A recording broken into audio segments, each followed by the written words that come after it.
નમસ્કાર દર્શકો, પ્રથમ ન્યૂઝ ચેનલમાં આપનું સ્વાગત છે। રજૂ છે આજના સૌથી મોટા અને તાજા બ્રેકિંગ ન્યૂઝ। ચાલો શરૂ કરીએ આજના મુખ્ય સમાચારો સાથે। માલ્યા અને નીરવ મોદી જેવા ભાગીડોને રાખવા તિહાડ જેલ થઈ તૈયાર અને બ્રિટનની CPS ટીમ દિલ્હી પહોંચી। પ્રધાનમંત્રી મોદીએ ફોન કરીને કહ્યું હતું કે GST લોકો માટે સરળ બનાવો। સીતારમણે જણાવ્યા 8 મહિના જૂનો કિસ્સો। અમે રશિયાની ઓઇલથી ખરીદદાર રહીશું। ટેરિફ વિવાદ વચ્ચે નાણામંત્રી સીતારમણનો અમેરિકાને જડબાતોડ અપાયો જવાબ।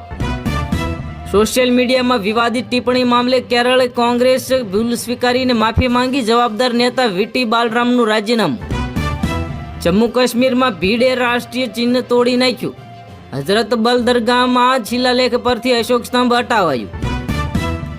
આંધ્રપ્રદેશના એક ગામમાં રહસ્યમય બીમારી ફેલાઈ। 20 લોકોના થયા કરુણ મોત। સરકારે સ્વાસ્થ્ય ઇમરજન્સી કરી જાહેર। ચીની કંપનીએ ભારતમાં ફરી શરૂ કરી ટિકટોક પર પ્રતિબંધ હટશે કે કેમ એ અફવાઓનું બજાર ગરમ।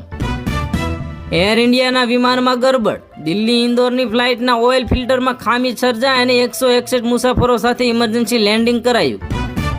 GSTમાં સુધારાથી હવાઈ પ્રવાસ અને ક્રૂડ ઓઇલ ગેસના જ ઉત્પાદન થશે મોંઘા। 1.5 લાખ ગણપતિ, 10,000 CCTV, 21,000 પોલીસ કર્મી। બાપાને ભવ્ય વિદાય આપવા મુંબઈવાસીઓ અને પોલીસ તૈયાર। હોકી એશિયા કપમાં ભારતે ચીનને હરાવી ફાઇનલમાં પહોંચ્યું। હવે ટાઇટલ માટે દક્ષિણ કોરિયા સામે ટકરાશે। BCCIએ ફરી ચોંકાવ્યા। શ્રેયસ અય્યરને ઇન્ડિયાએ ટીમનો કેપ્ટન બનાવ્યો અને ધ્રુવ જુરેલને સોંપી મોટી જવાબદારી।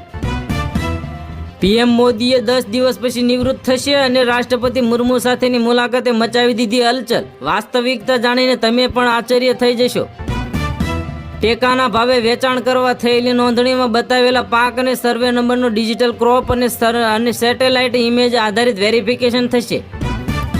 GST કાઉન્સિલની બેઠક બાદ સરકારે એક મોટી જાહેરાત કરી। હવે પેટ્રોલ ડીઝલ પણ લાગશે GST અને નાણામંત્રી નિર્મલા સીતારમણે કહી મોટી વાત। બિહારમાં ચૂંટણી પ્રચાર છોડી રાહુલ ગાંધી મલેશિયા પહોંચ્યા। BJPએ ફોટો શેર કરીને કર્યો સનસનીખેજનો ખુલાસો। આગામી 72 કલાક ભારે। ગુજરાતમાં આગામી 3 દિવસ ઘાતક વરસાદની પરેશ ગોસ્વામીની આગાહી। કારણ વગર ઘરની બહાર ન નીકળવું। ગુજરાતમાં 6 જિલ્લામાં રેડ એલર્ટ। અતિ ભારે વરસાદની આગાહી। સરકારે આપી દીધો મોટો આદેશ। પંચમહાલમાં મોટી દુર્ઘટના સામે આવી, જેમાં પાવાગઢમાં ગુડ્સ રોપવે તૂટતા 6 લોકોના થયા કરુણ મોત। આ હતા આજના મુખ્ય બ્રેકિંગ ન્યૂઝ। વધુ સમાચારો અને અપડેટ્સ માટે જોતા રહો તમારા ન્યૂઝ ચેનલ। અમને સબસ્ક્રાઇબ કરવાનું ભૂલશો નહીં અને બેલ આઇકન દબાવો, જેથી તમને નવા વિડીયોની નોટિફિકેશન મળતી રહે। ફરી મળીશું નવા સમાચારો સાથે। શુભકામનાઓ।